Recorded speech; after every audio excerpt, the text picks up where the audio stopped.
Hello student, welcome to my channels. आज हम लोग कुछ असाइनमेंट के बारे में डिस्कस करेंगे कि किस तरह से असाइनमेंट लिखा जाता है। आज हमारा टॉपिक है असाइनमेंट ऑन डायबिटीज़ मेलाइटस। सबसे पहले आप फ्रंट पेज का इस तरह से फॉर्मेट बनाते हैं। फॉर्मेट बनाने के बाद सबसे पहले हम लोग डायबिटीज़ मेलाइटस का डेफिनेशन लिखेंगे।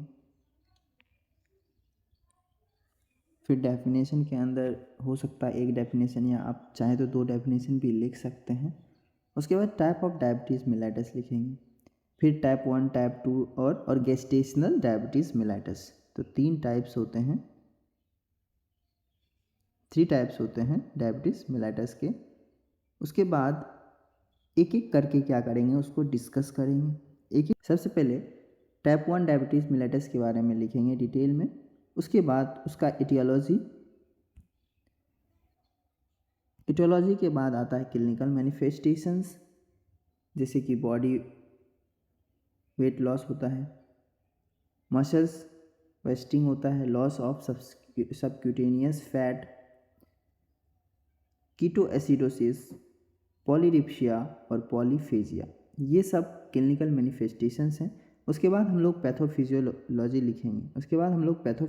लिखेंगे। फिर पैथोफिजियोलॉजी में जैसे जेनेटिकल प्री डिपोजिशंस और एनवायरमेंटल स्ट्रेस दोनों की वजह से इम्यून रिस्पॉन्ड हमारा क्या हो जाता है, अल्टर्ड हो जाता है अकॉर्डिंग टू बी सेल, और फिर ऑटो इम्यून अटैक होगा, तो फिर टाइप 1 डायबिटीज़ मेलाइटस होगा। तो इस तरह से लिखते चलेंगे।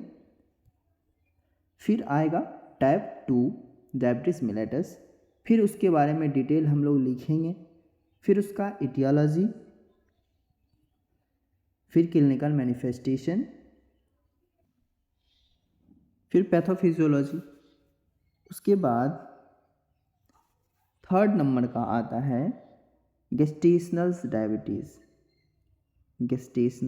Diabetes. It's developed during the pregnancy, and women with the gestational diabetes have risk for cesarean of delivery. This diabetes mellitus generally subsides after the delivery.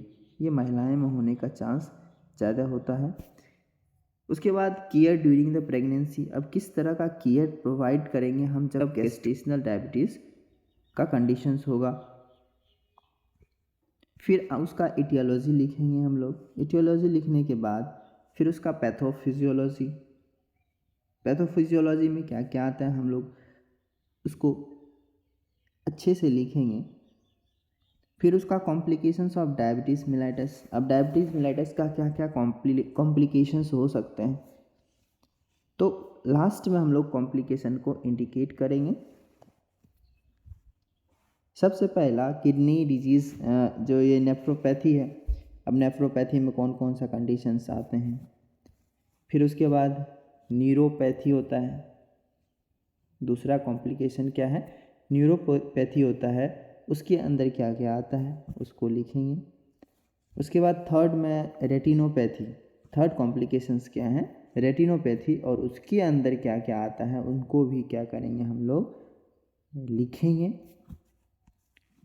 फिर बिब्लियोग्राफी लास्ट में, आप किस रेफरेंस में कहाँ से लिखे हैं वो हम लोग बिब्लियोग्राफी में लिखेंगे।